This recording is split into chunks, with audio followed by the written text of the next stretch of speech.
మొత్తం మీద అయితే పార్లమెంట్ సమావేశాలు నిన్న జేబీ నినాదాలతో దద్దరిల్లుతూ అమిత్ షా సారీ చెప్పాల్సిందే, రాజీనామా చేయాల్సిందే అని చెప్పేసి కాంగ్రెస్ కూటమి డిమాండ్ చేసినటువంటి పరిస్థితి. మొత్తం మీద అయితే పార్లమెంట్ సమావేశాలు వాయిదా పడ్డాయి. ఇటు అసెంబ్లీ సమావేశాలు కేటీఆర్ మీద కేసు అయిన దానికి ఫార్ములా ఈ కేస్, కార్ రేసింగ్, దీని గురించి చర్చ పెట్టాలని చెప్పేసి బీఆర్ఎస్ బృందం అంతా ప్లకార్డులు పట్టుకొని నిరసన తెలిపినారు. హరీష్ రావు గారు వెల్లోకి దూసుకెళ్లే ప్రయత్నం చేసినారు. మొత్తం మీద ధరణి పోటుకు దండం పెట్టి భూభారతిని బిల్లు ఆమోదం తెలిపినటువంటి పరిస్థితి. దీంట్లో బీఆర్ఎస్ వాళ్ళు సగంలోనే వెళ్ళిపోయినారు అసెంబ్లీ సమావేశాలలో. సో ఈ విధంగా అటు అసెంబ్లీ ఇటు పార్లమెంట్ ఈ విధంగా నడుస్తున్నాయి. సో చూద్దాం. ముందుగా మనం మార్నింగ్ న్యూస్లోకి వెళ్ళి వెలుగు దినపత్రిక చూసుకుందాం. రాష్ట్రపతి నిలయంలో ఎట్ హోమ్ హాజరైన గవర్నర్, సీఎం, మంత్రులు. బొల్లారం రాష్ట్రపతి నిలయంలో రాష్ట్రపతి ద్రౌపది ముర్ము శుక్రవారం ఎట్ హోమ్ నిర్వహించారు. శీతాకాల విడిదిలో భాగంగా రాష్ట్ర పర్యటనకు వచ్చిన ఆమె గౌరవ విందు ఏర్పాటు చేశారు. గవర్నర్ జిష్ణుదేవ్ వర్మ దంపతులు, హర్యానా గవర్నర్ దత్తాత్రేయ, సీఎం రేవంత్ రెడ్డి, శాసనమండలి చైర్మన్ గుత్తా సుఖేందర్ రెడ్డి, హైకోర్టు ప్రధాన న్యాయమూర్తి జస్టిస్ అలోక్ అరాధే, మంత్రులు, ఎమ్మెల్యేలు, వివిధ పార్టీల లీడర్లు, అధికారులు ఈ కార్యక్రమంలో పాల్గొన్నారు. నిన్న హెట్ హోమ్ రాష్ట్రపతి చిన్న విందు కార్యక్రమం ఏర్పాటు చేస్తే అక్కడికి వెళ్ళినటువంటి పరిస్థితి. కేసీఆర్ ఆర్థిక నేరస్తుడు, ధరణితో మన రైతుల డేటా విదేశీ వ్యక్తుల చేతుల్లో పెట్టిండు సీఎం రేవంత్. అలాంటి వ్యక్తికి ఏ శిక్ష వేయాలో ప్రజలే చెప్పాలి. కాగు వద్దన్న సంస్థలకే పోర్టల్ను అప్పగించిండు. వాళ్ళు ఒక క్లిక్ చేస్తే మన డేటా ఖతమవుతుంది. బీఆర్ఎస్ హయాంలో అర్ధరాత్రి రిజిస్ట్రేషన్లు, వేల ఎకరాలు బదలాయించుకున్నారు. రైతులకు ఉపయోగపడేలా భూభారతి చట్టం తెస్తుంటే అడ్డుపడుతున్నారు. ఫార్ములా ఈ రేస్ రద్దుతో 600 కోట్ల నష్టాన్ని ఆపినం. దీనిపై బీఆర్ఎస్ ఆఫీసులోనైనా చర్చకు సిద్ధమని సవాల్. ధరణితో ఆనాటి సీఎం కేసీఆర్ తీవ్రమైన ఆర్థిక నేరాలకు పాల్పడ్డారని సీఎం రేవంత్ రెడ్డి మండిపడ్డారు. మన రైతుల డేటా మొత్తం విదేశీ వ్యక్తుల చేతుల్లో పెట్టారని ఫైర్ అయ్యారు. రెవెన్యూ శాఖ రైతుల మధ్య ఉండాల్సిన భూముల వివరాలను విదేశీయులకు అప్పగించడం ద్వారా ఆనాటి సీఎం కేసీఆర్ తీవ్రమైన ఆర్థిక నేరాలకు పాల్పడ్డారు. వాళ్ళు అక్కడి నుంచి ఒక క్లిక్ చేస్తే మన సర్వర్లు క్రాష్ అయ్యి మన డేటా ఖతమైపోతుంది.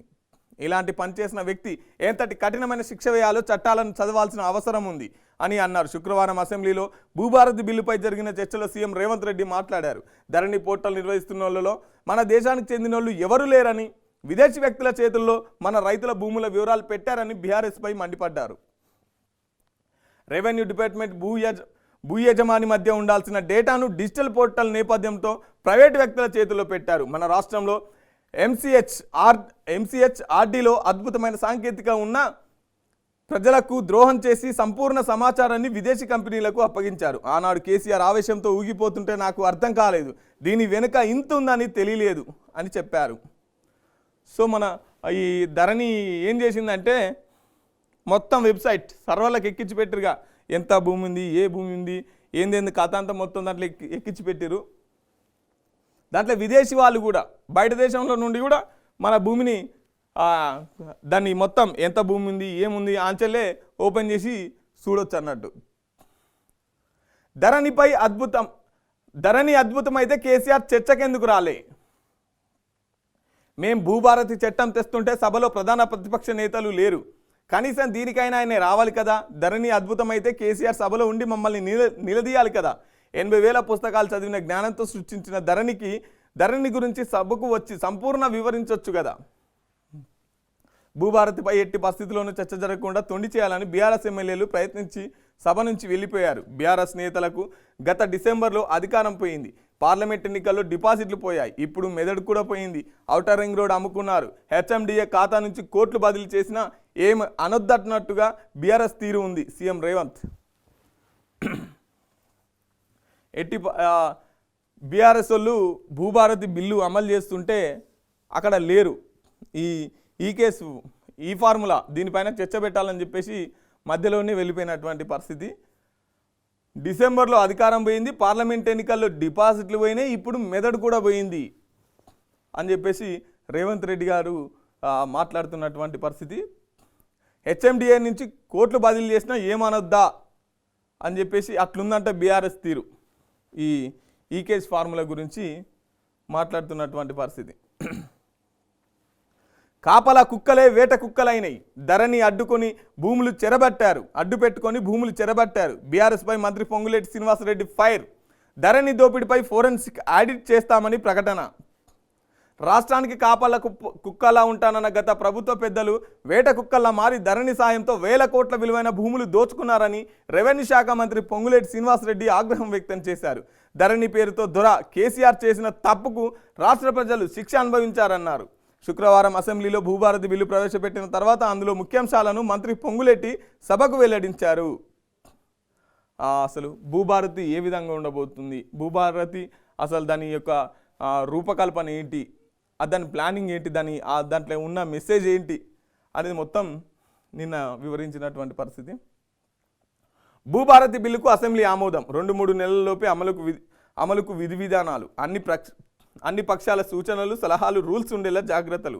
నేటితో ముగియనున్న అసెంబ్లీ సమావేశాలు.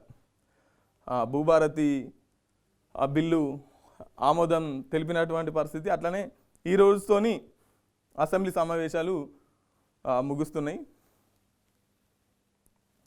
కాళేశ్వరం 3వ టీఎంసీ ఖర్చుల లెక్కేంది? రూపాయలు 27,000 కోట్ల ఏ లెక్కన ఖర్చయ్యాయని ప్రశ్నించిన సిడబ్ల్యూసి. పాలమూరు రంగారెడ్డి ప్రాజెక్టులో నీటిని ఎలా తెస్తారో జస్టిఫికేషన్ ఇవ్వలేదు.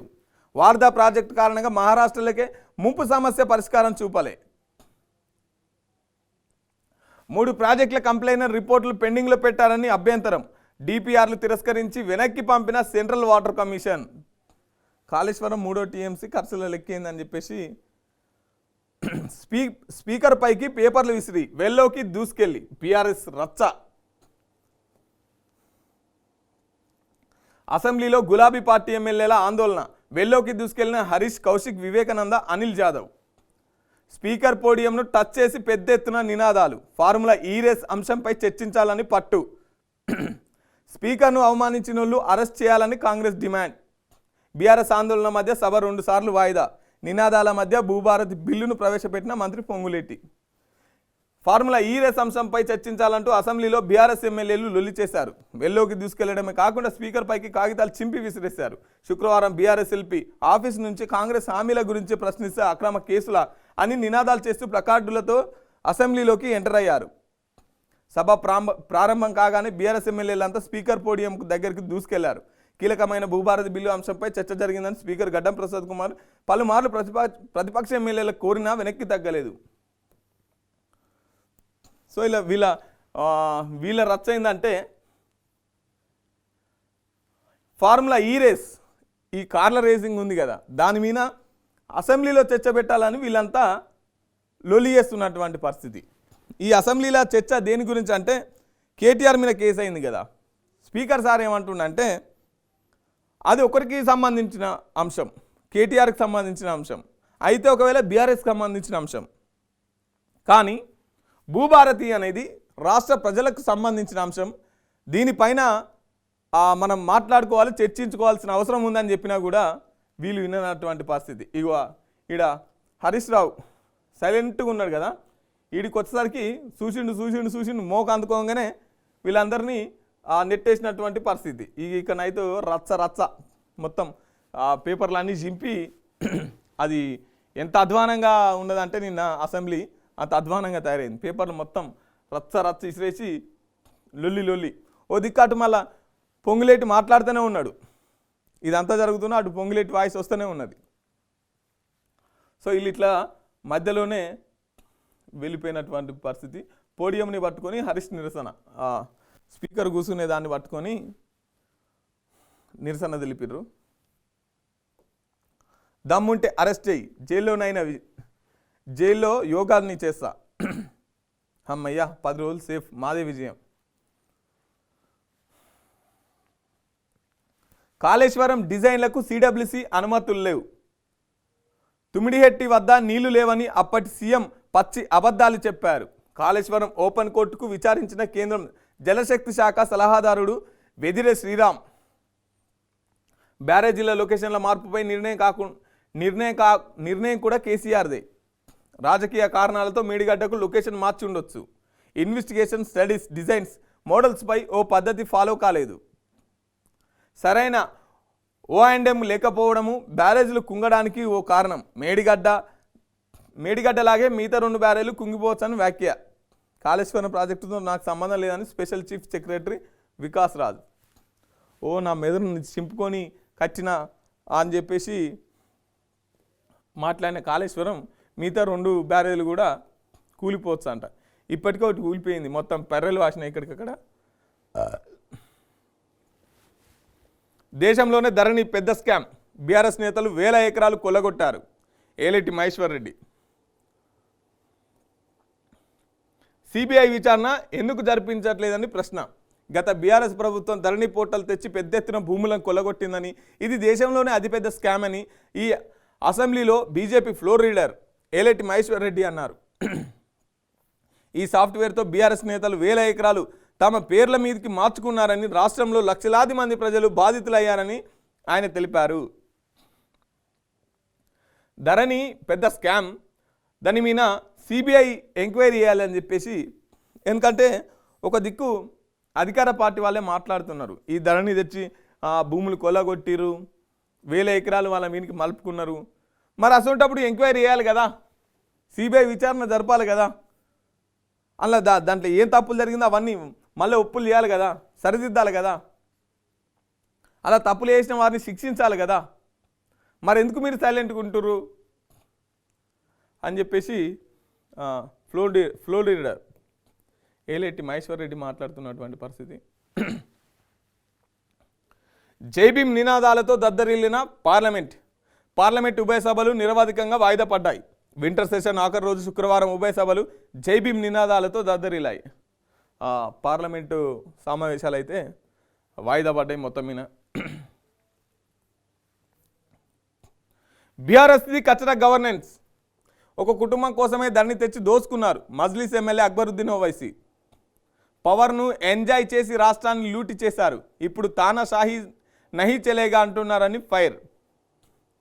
10 ఏళ్ల బీఆర్ఎస్ పాలన కచరా గవర్నెన్స్ మజ్లిస్ ఎమ్మెల్యే అక్బరుద్దీన్ ఓవైసీ విమర్శించారు. రాష్ట్రంలో 10 ఏళ్లు నియంతృత్వంగా పాలించారు.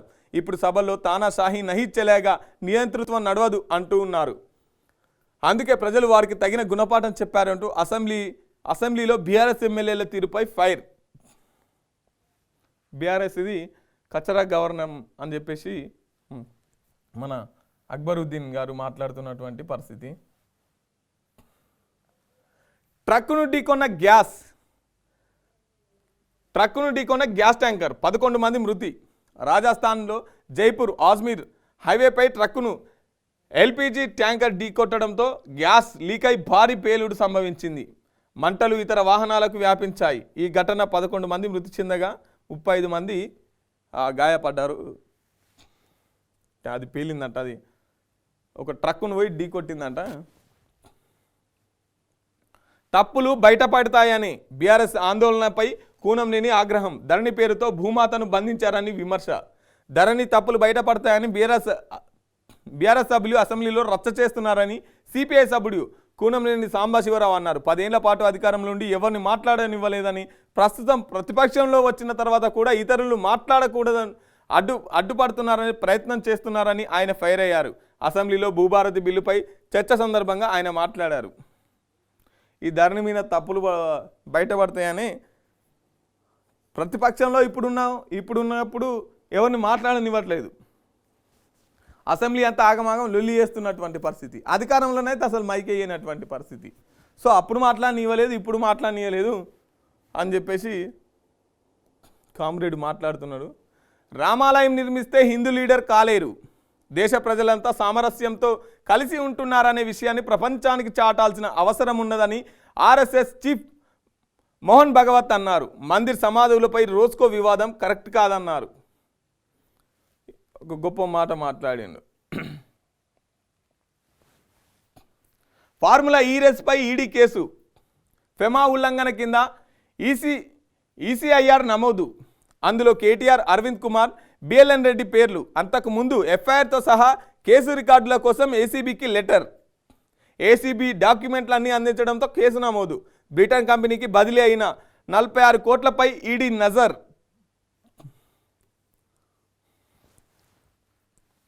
ఫార్ములా ఈ రేస్ వ్యవహారంలో కీలక పరిణామం చోటు చేసుకున్నది. దీనిపై ఎన్ఫోర్స్మెంట్ డైరెక్టర్ ఈడీ కూడా కేసు నమోదు చేసింది. ఇప్పటికే ఏసీబీ నమోదు చేసిన ఎఫ్ఐఆర్ ఆధారంగా శుక్రవారం ఎన్ఫోర్స్మెంట్ కేసు ఇన్ఫర్మేషన్ రిపోర్టును రిజిస్టర్ చేసింది. ఇందులో అప్పటి మున్సిపల్ శాఖ మంత్రి బీఆర్ఎస్ వర్కింగ్ ప్రెసిడెంట్ కేటీఆర్తో పాటు సీనియర్ ఐఏఎస్ అధికారి అరవింద్ కుమార్, హెచ్ఎండిఏ మాజీ chief engineer B Lakshmi Narasimha Reddy పేర్లను చేర్చింది.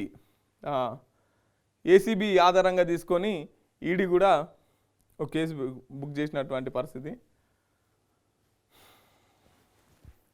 ఏసీబీ దర్యాప్తుకు high court okay. Formula E race కేసులో విచారణకు కేటీఆర్ సహకరించాలని ఆదేశం. ఆయనను 30 వరకు అరెస్టు చేయదని మధ్యంతర ఉత్తర్వులు. ఏసీబీ దానకిషోర్కు నోటీసులు, కౌంటర్లు దాఖలు చేయాలని ఆదేశం. తదుపరి విచారణ 27కు వాయిదా. నన్ను లోపలేర్రి, నేను ట్రిమ్గా అయ్యి వస్తా, బయటకు వస్తా, లోపల యోగా చేసుకుంటూ వస్తా, తర్వాత ఇక్కడికి వచ్చి పాదయాత్ర ఎక్కుతా, చల్ చూసుకుందామని చెప్పేసి మాట్లాడిన కేటీఆర్ నిన్న కేసు అయిందో లేదో వెంటనే హైకోర్టు కురికిండు. హైకోర్టు కురికితే హైకోర్టు మొత్తం మీద అయితే 30 తారీఖు దాకా అరెస్ట్ చేయొద్దు, నోటీసులు ఇవ్వండి, ఈ 30 తారీఖు లోపు విచారణ జరుగుతుంది. వాళ్ళు అడిగే క్వశ్చన్లకు అన్నీ ఆ కేటీఆర్ గారు సమాధానం చెప్పాలి. ఈ విచారణ జరుగుతుంది. ఏమంటే హైకోర్టు కురికినటువంటి పరిస్థితి ఇది. వెలుగు దినపత్రిక మిత్రులారా,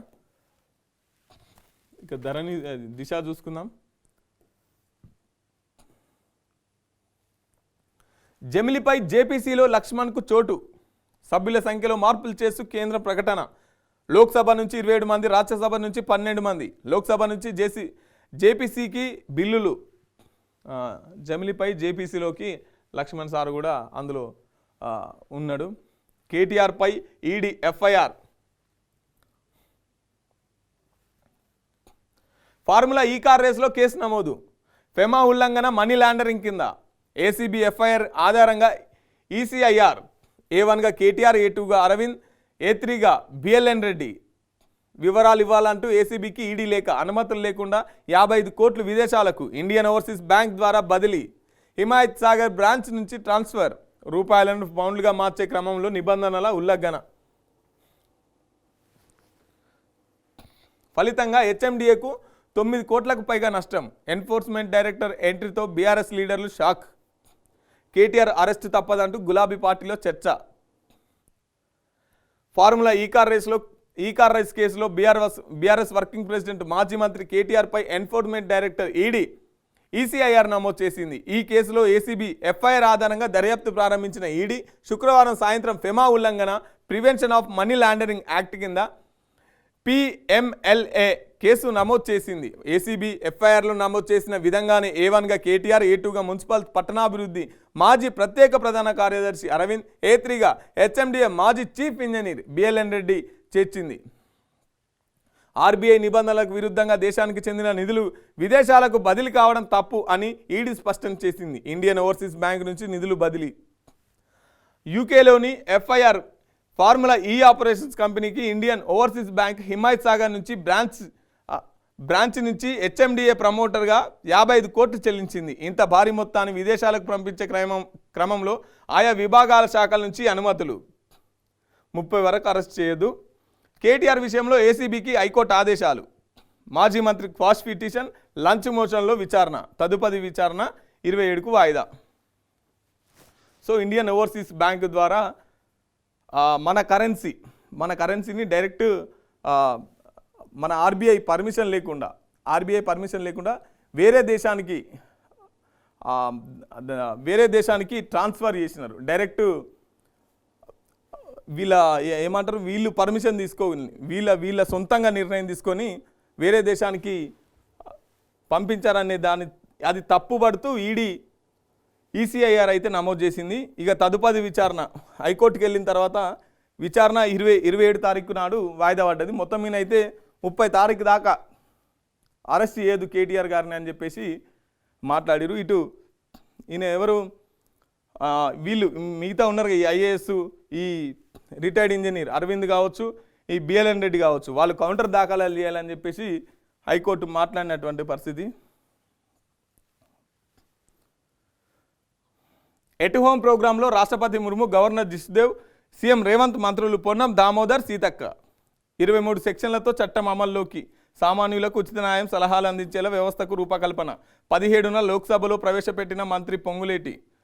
3 రోజుల పాటు సుదీర్ఘ చర్చలు. అసెంబ్లీలో బిల్లు పాస్, 3 నెలల్లో రూల్స్. నిన్న భూభారతి తీసుకొచ్చిరు, ధరణికి దండం పెట్టి అది ఒక 3 నెలల్లో మనకు అందుబాటులోకి వస్తుంది. భూభారతికి ఆమోదం. Telangana Bhubharati record of right ఇన్స్ ల్యాండ్ బిల్లు 2024కు అసెంబ్లీ శుక్రవారం ఆమోదం తెలిపింది. సామాన్య రైతులను దృష్టిలో పెట్టుకొని రూపొందించిన ఈ చట్టాన్ని రాష్ట్ర రెవెన్యూ శాఖ మంత్రి పొంగులేటి శ్రీనివాసరెడ్డి ఈ నెల 17న అసెంబ్లీలో ప్రవేశపెట్టారు. దీనిపై సభలో 3 రోజుల పాటు సుదీర్ఘ చర్చించారు. ఈ డిస్కషన్లో కాంగ్రెస్తో పాటు బీజేపీ, సిపిఐ, ఎంఐఎం సభ్యులు పాల్గొన్నారు. చట్టంపై పలు సూచనలు చేశారు. అంతకుముందే భూభారతికి సంబంధించిన ఉద్దేశాలు, లక్ష్యాల గురించి పొంగులేటి సభకు వివరించారు. అసెంబ్లీలో బీఆర్ఎస్ హంగామా. ఫార్ములా ఈ కార్ రేసుపై చర్చించాలంటూ పట్టు. హరీష్ ఎంకరేజ్తో మరింత చర్చ, రచ్చ. కాగితాలను చింపి పోడియం మీదకు విసురుతూ నినాదాలు. బీఆర్ఎస్ ఎమ్మెల్యేల తీరుపై స్పీకర్ సీరియస్. కాంగ్రెస్ తన మేనిఫెస్టోలో పేర్కొన్నట్టుగా భూమాతకు బదులు యూపీఏ ప్రభుత్వం హయాంలో డిజిటల్ ల్యాండ్ రికార్డుల అప్డేషన్ కార్యక్రమాన్ని పెట్టిన భూభారతి అనే పోడియం వద్ద ఆందోళన చేస్తున్న బీఆర్ఎస్ ఎమ్మెల్యేలు. నేరస్తుల చేతుల్లో ధరణి. ఆర్థిక నేరాలకు పాల్పడే కంపెనీలకు గత ప్రభుత్వం హయాంలో అప్పగింత. అర్ధరాత్రి సైతం రిజిస్ట్రేషన్లు. చేతులు మారిన 1000 ఎకరాలు. రహస్యంగా ఉండాల్సిన మన వివరాలన్నీ ఇతర దేశాలకు. వాళ్ళు ఒక క్లిక్ చేస్తే మన సర్వర్లు క్రాష్. అందుకే ఓపిక పడుతున్నాం. బండారం బయటపడుతుందనే చర్చను అడ్డుకుంటున్న బీఆర్ఎస్. ధరణి కేసీఆర్ కనిపెట్టింది కాదు. గతంలో ఒడిశాలో ఈ ధరణి పేరుతో నిర్వహణ. అసెంబ్లీలో సీఎం రేవంత్ రెడ్డి. ఆర్థిక నేరాలకు పాల్పడే కంపెనీలకు, వ్యక్తులకు ధరణి పోర్టల్ను గత ప్రభుత్వం అప్పగించిందని సీఎం రేవంత్ రెడ్డి ఆరోపించారు. 2020 నుంచి ఇప్పటి వరకు జరిగిన ప్రతి ట్రాన్సాక్షన్ ద్వారా అన్ని వివరాలు ఇతర దేశాలకు వెళ్ళిపోయాయని ఆందోళన వ్యక్తం చేశారు. రాష్ట్ర ప్రజల ఆధార్, బ్యాంకు, ఫోన్ నెంబర్ తదితర వివరాలు వారి చేతుల్లోకి వెళ్ళాయని, ఇది తీవ్రమైన నేరమని, ఇందుకు ఎలాంటి శిక్ష విధించాలో చట్టాలన్నింటినీ చదవాల్సిన అవసరం ఉందన్నారు. టెర్రరిస్ట్ అనే సంస్థ తెలంగాణలోని CCLA ఆఫీసులోనే కూర్చొని పనిచేయాలని, కానీ విజయవాడ, బెంగళూరు, ఈశాన్య రాష్ట్రాల్లో ఉండి పనిచేస్తున్నారని, ఆఖరి విదేశాల్లోనూ ఉన్నారేమోనన్న అనుమానాన్ని వ్యక్తం చేశారు. ఇక్కడ తెలంగాణలో ఉండి పనిచేయాల్సిన వాళ్ళు వేరే రాష్ట్రాలలో, ఆఖరికి వేరే దేశాలలో కూడా ఉండి పనిచేస్తున్నారేమో ఈ ధరణికి సంబంధించింది అని చెప్పేసి రేవంత్ రెడ్డి మాట్లాడుతున్నటువంటి విషయం. ఫార్ములా ఈ కార్ రేసుపై చర్చకు సిద్ధం సీఎం. ఇవాళనైతే అసెంబ్లీ క్లోజ్. ఇవాళతోని అసెంబ్లీ సమావేశాలు ముగిస్తాయి. మరి ఏడా సిద్ధం, ఏడా మాట్లాడతారనేది తెలియదు. ధరణిపై ఫోరెన్సిక్ ఆడిట్. ప్రజలందరూ దీనికి సహకరించాలి. అక్రమార్కుల భరతం పడతాం. చట్టాన్ని అడ్డుపెట్టుకొని పేదల ఆస్తులు కొల్లగొట్టారు. తెలంగాణ రైతులకు అన్యాయం చేసిన గత పాలకులు. పేదలకు న్యాయం జరిగేలా 2024 చట్టం. అసెంబ్లీలో మంత్రి పొంగులేటి. ధరణిపై forensic audit. 11 మంది సజీవ దహనం, 43 మందికి గాయాలు, సగం మంది పరిస్థితి విషమం. రాజస్థాన్లో LPG ట్యాంకర్ను ఢీకొన్న ట్రక్. 37 వాహనాలకు, సమీప భవనాలకు మంటలు. గ్యాస్ ట్యాంకర్ పోయి ఇంకో ట్యాంకర్ను గుద్దితే మొత్తం 11 మంది అక్కడికక్కడే చనిపోయినటువంటి పరిస్థితి. 43 మందికి గాయాలు. ఇవాళ ప్రపంచ ధ్యాన దినోత్సవం. జబర్దస్త్గా యాడ్లు ఇచ్చుకున్నారు. జిష్ణుదేవ్, బట్టి విక్రమార్క, శ్రీహరిబాబు, జూపల్లి పర్యాటక సాంస్కృతిక శాఖ మంత్రులు జూపల్లి కృష్ణారావు. ఇలా ప్రపంచ ధ్యాన దినోత్సవం కాబట్టి మిత్రులారా, ఇది దిశ పత్రిక. ఇక ఆంధ్రజ్యోతి చూసుకుందాం. తండ్రి కొడుకులు నేరగాళ్ళు. కేసీఆర్, కేటీఆర్ను శిక్షించాలంటే దేశ చట్టాలన్నీ చదవాలి. సో ఇలా మొత్తం ఫోకస్ అంతా కూడా అటు సైలెంట్గా ఉన్న కేసీఆర్, ఇటు బయటకు వచ్చిన కేటీఆర్ మీద. ఇక కవిత అంటే పాపం మొన్నటిదాకా పోయి జైల్లో ఉండే నినమని వచ్చి పాపం ఇప్పుడిప్పుడే బయటకు వెళ్తుంది ఆమె. కానీ హరీష్ రావు పేరు ఎక్కడ కూడా వినబడతలేదు. మరి దీంట్లో ఏం జరుగుతుందో అనేది అర్థం కాదు అయితలేదు. కానీ ఏమున్నా కేటీఆర్నే టార్గెట్ చేస్తున్నారు. ఇటు అధికారం కావచ్చు, ఇటు వీలు కావచ్చు, మొత్తం ఫోకస్ అంతా కేటీఆరే, అటు లోపల ఉన్న కేసీఆర్. కానీ హరీష్ రావు మీనికి మాత్రం ఎటువంటి అది చూపు కనబడతలేదు. ఎటువంటి చిన్న మాట కూడా ఆయన పైన విమర్శ కానీ, ఆయన నువ్వు ఇట్లా అని చెప్పేసి కేటీఆర్ మీద ఎన్ని మాటలు అంటున్నారో హరీష్ రావు మీద అయితే ఒకటి కూడా అంటలేరు. మరి ఇక్కడ ఏదో నడుస్తున్నది మొత్తం మీద. కేటీఆర్ని ఎందుకు టార్గెట్ చేస్తున్నారు అనేది తెలుసుకోవాలి. ధరణి పేరుతో వేలాది ఎకరాలు బదిలీ చేశారు. రైతుల భూముల సమాచారాన్ని విదేశీయుల చేతిలో పెట్టారు. నేరగాళ్లకు అమ్ముకున్నారు. కిషన్ రెడ్డి ఊర్లో భూదాన్ భూములకు పట్టా. ధరణి అంతా కేటీఆర్ మిత్రుడు శ్రీధర్ రాజ్కే. లొసుగులు తెలిసాయని సభ నుంచి పరారి. ఫార్ములా ఈ స్కామ్ 500 కోట్లు త్వరలో చెప్తా. సభలో అరవకుంటే హరీష్కు ఇంట్లో దెబ్బలు. సభలో అరవకుంటే హరీష్కు ఇంట్లో దెబ్బలు ఉంటాయని చెప్పేసి అసెంబ్లీలో ముఖ్యమంత్రి రేవంత్ రెడ్డి వ్యాఖ్యలు. ఫార్ములా ఈపై అసెంబ్లీలో రకడ చర్చ జరగాల్సిందేనని పట్టుబడిన విపక్షం. స్పీకర్ వైపుగా కాగితాలు పుస్తకాలు విసిరివేత. విపక్షం దిశగా చెప్పు చూపిన ఎమ్మెల్యే శంకర్. చూసుకుందామంటూ సవాళ్లు ప్రతి సవాళ్లు. 2 సార్లు సభ వాయిదా. BRS walkout. గందరగోళం మధ్య భూభారతి బిల్లు ఆమోదం.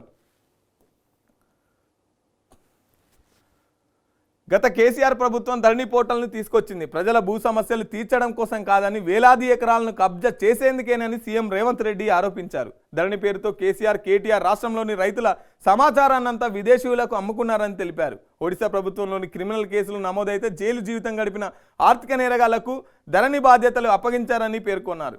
దీంతో ఎవరి భూమిపైనైనా ఎవరి పేరునైనా బదలాయించే అధికారం వారికి లభించిందని అన్నారు. ఇందులో కేటీఆర్ మిత్రుడు గాదె శ్రీధర్ రాజే కీలక పాత్ర అని చెప్పారు.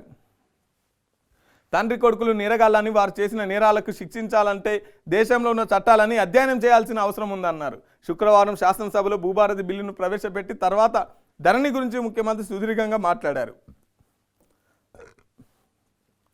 మాజీ ముఖ్యమంత్రి కేసీఆర్, మాజీ మంత్రి కేటీఆర్ పాత్ర గురించి వివరించారు. తన మేధస్సునంత రంగరించి ఎంతో శ్రమించి ధరణి ప్రవేశపెట్టారని, 80,000 పుస్తకాలు చదివిన మేధావి మాజీ ముఖ్యమంత్రి కేసీఆర్ చంద్రశేఖర్ రావు అనేవారు. ఆయన మాటలు నమ్మి ఆత్మవిశ్వాసం చూపి ఎంపీగా ఉన్నప్పుడు నాకు కూడా నిజమే అని అనిపించింది. భూ సమస్యలకు పరిష్కరించేందుకు కొత్త విధానం ఉపకరిస్తుందేమో అనిపించింది. అధికారంలోకి వచ్చాక ధరణి అధ్యయనం చేస్తుంటే అసలు లోగుట్టంతా బయటపడింది అని రేవంత్ రెడ్డి అన్నారు. ధరణి పోర్టల్ కేసీఆర్ సొంతంగా.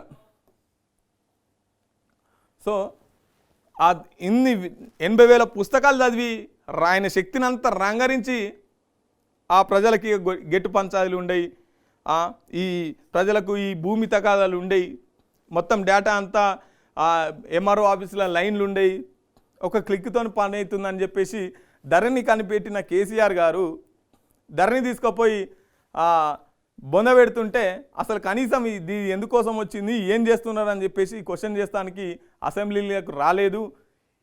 వీటి మీద తప్పులు ఏడుంటాయి అని చెప్పేసి బీఆర్ఎస్ వాళ్ళంతా ఒక లొసుగు చూపించి, ఒక వంక చూపించి బయటకు వెళ్ళారు అని చెప్పేసి నిన్న అసెంబ్లీ మొత్తం కొంచెం రగడ అయింది. ఈ రోజుతోని అసెంబ్లీ సమావేశాలు ముగుస్తున్నాయి.